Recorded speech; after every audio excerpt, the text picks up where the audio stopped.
when I started the first internet company, Zip2, with my brother and another person, Greg Curry, it wasn't really with the thought of being wealthy. I've got nothing against being wealthy, but it was just from the standpoint of wanting to be part of the internet. And I figured if we could make enough money to just get by, that would be okay.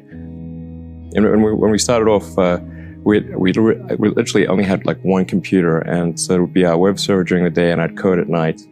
And we just got a small office in Palo Alto back when rent was not insane. It was cheaper than an apartment, so we actually just slept in the office and then showered at the YMCA at Page Mill, El Camino. So we'd walk over there and shower. Really liking what you do, whatever area that you get into, given that even if you're the best, there's always a chance of failure. So I think it's important that you really like whatever you're doing. If you don't like it, life is too short. If you like what you're doing, you think about it even when you're not working. I mean, it's something that your mind is drawn to, and if you don't like it, you just really can't make it work, I think. I think also people tend to overweight risk on a personal level. It's one thing if you've got, a mortgage to pay and kids to support, and that if you were to deviate from your job, how are you going to feed your family and pay the rent? And okay, that's understandable. But let's say you're young and you're just coming out of college or coming out of high school or whatever. What do you risk? You're not going to starve. I mean, right. It's really certainly not in any kind of modern economy. It's so easy to earn enough money just to live somewhere and eat food. Very easy to do. So I don't know what are they afraid of? They're mostly afraid of failure, I think. But people should be less risk averse when there's not much at risk.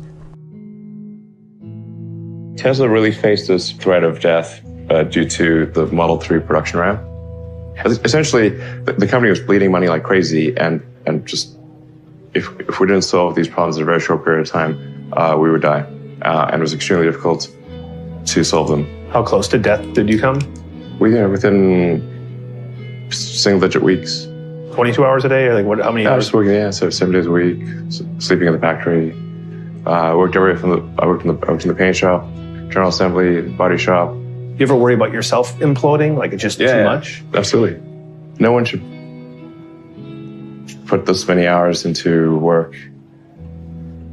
This is not good. And people should not work this hard. They should not do this. It's very painful. Painful in what sense? It hurts my brain and my heart.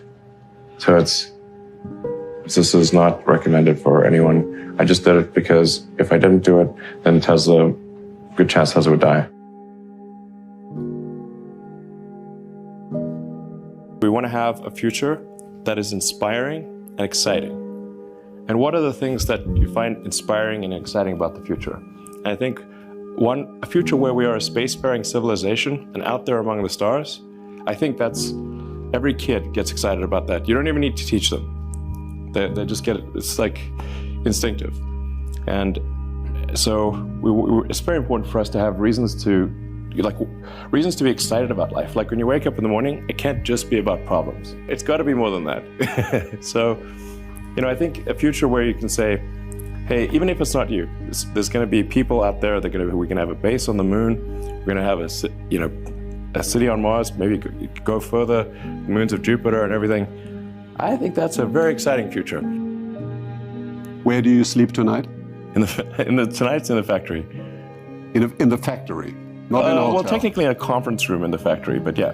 You sleep in a conference room in the not finished factory tonight? Yeah, it gives me a good feel for what's going on. When you were in college and developing these skills, you wanted to do some things that were of benefit to humanity. Why did you think that?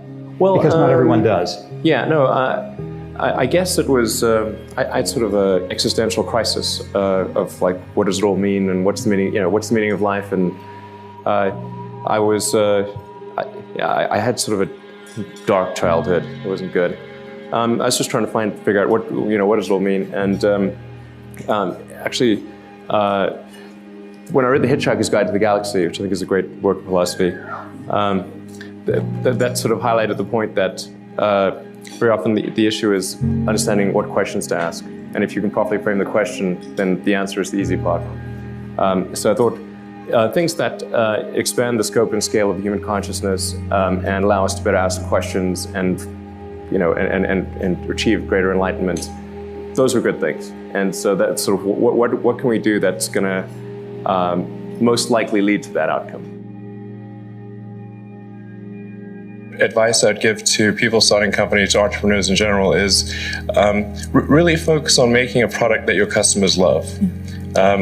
It's so rare that you can buy a product and you love the product when you bought it. There are very few things that fit into that category. And if you can come up with something like that, your business will be successful for sure. When you had that third failure in a row, did you think, I need to pack this in? Never. Why not? I don't ever give up.